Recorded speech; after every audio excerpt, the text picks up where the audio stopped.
ассалому алайкум дӯстон, хуш омадем ба шабакаи мо. Дар навори имрӯза барои шумо тозатарин ва муҳимтарин хабарҳоро аз ҷаҳони ММО омода кардем. Барои пешравии канали мо лайкро зер карда 3-4 калима комментария нависен. мо боша наворро оғоз мекунем. дӯстон, агар шумо хароб ҳастеду фарбеҳ шудан мехоҳед, ё ин ки фарбеҳ ҳастеду хароб шудан мехоҳед, ё ин ки қувваи мардонагии худро қавитар кардан мехоҳед, ва ё ин ки агар шуморо бемориҳои гурда, дил, дарди мушакҳо ғам диҳад, пас мо ба шумо беҳтарин ширкат шифофарморо тавсия медиҳем, ки дар ин ширкат шумо доруҳои гиёҳӣ ва оригиналро барои ҳама дардҳо бо нархи арзон дастрас карда метонед. мо бо ин ширкат аллакай тӯли чанд сол мешавад ки ҳамкорӣ мекунем ва ба шумо низ тавсия медиҳем. худи ҳозир ба номерҳои дар экран буда занг занед ва ҳатман аз номи канали Паҳлавон гап занед. ҳамин гуна шумо доруҳои даркории худро дастрас мекунед ва ҳам канали моро дастгирӣ мекунед. чанд соат пеш дар Амрико турнири TAF NOF 129 баргузор гардид, ки муҳорибаи асосии ин турнир дар вазни ним сабук байни варзигари тоҷик Муҳаммад Наимов ва варзигари доғистони Ситик Мудуев шуд.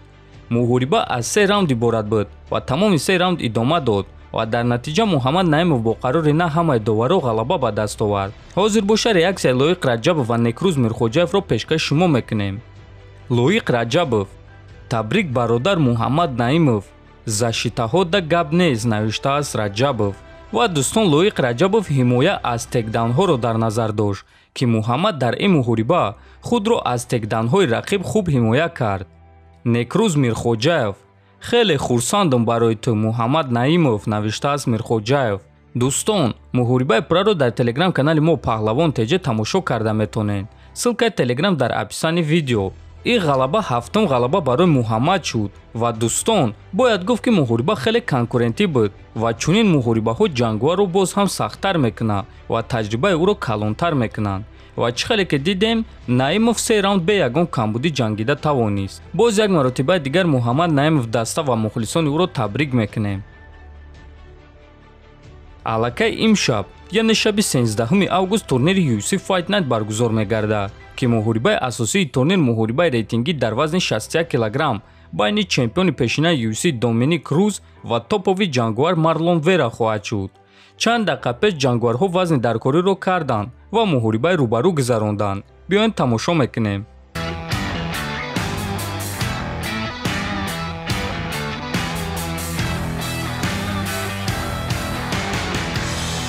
хотиррасон мекунем ки турнир имшаб аз соати 23:00 ба вақти Москва ва 1:00 ба вақти душанбе оғоз мегардад. муҳорибаҳои асосии турнир боша аз соати 2:00 ба вақти Москва ва 4:00 ба вақти душанбе оғоз мегардад. ссилкаи пахши мустақими бепули ин турнирро дар телеграм-канали мо Паҳлавон TG пайдо карда метонед. чемпиони пешинаи UFC дар вазни сабук Ҳабиб Нурмагомедов дар суханҳои дигар чемпиони пешинаи UFC Чарлз Оливейра ҷавоб дод. гӯш кунед. якум ин аст ки чӣ гуна ту шахсеро пас мезанӣ ки беҳтарин ҷангуари соли 2022 шудааст. ягон кас дастовардҳои ӯро пас задагӣ нест. 11 ғалабаи пайдарҳам. ин қадар ғалабаҳо бо тариқи усул. беақлӣ аст гуфтан ки мо ин муҳорибаро ҷиддӣ қабул намекунем. ин муҳорибаи хеле вазнин аст барои мо. ва дуюм ин аст ки дар кадом интервю мо оиди ӯ бо ҳавобаландӣ гап задагием. мо доимо ӯро чемпион меномем ва агар ки мо гӯем ки ӯро фавран шикаст додан мехоҳем, пас ин маънои онро надорад ки мо ҳавобаландӣ карда истодаем. мо нақша дорем ва мехоҳем ки ӯро фавран шикаст диҳем. мо фикр мекунем ки Чарлз Оливейра низ нақшаи худро дорад ва ӯ низ исламро фавран шикаст додан мехоҳад. мо барои ҳамин кор ба қафас мебароем, дуруст? ӯ мехоҳад ки исламро нафасгир кунад, устахонҳои ӯро шиканад. ки ӯро таҳқир кардааст? на Али Абдулазиз, на ман ва на ислам. ислам ягон вақт ягон касро таҳқир ё дашном ё суханҳои қабеҳ намегӯяд. барои ҳамин ма дар ин ҷо ягон гуна ҳавобаландиро намебинем, гуфтааст Нурмагомедов. дӯстон, чӣ хеле ки дар навори гузашта гуфта будем, ислам дар ҳақиқат ин гуна инсон нест ва шояд ки ба Оливейра суханҳои Ислам Махаҷевро нодуруст тарҷума карда бошанд.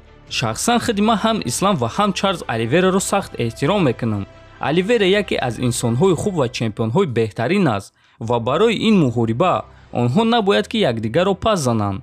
бе ин ҳам муҳорибаи онҳоро қариб ки ҳама интизор аст ва танҳо муҳориба нишон медиҳад ки кадоме аз онҳо беҳтарин аст. фикр ақидотонро нависен, дар канали мо обуна шавен то боздид хонобуду сарбаланд бошед.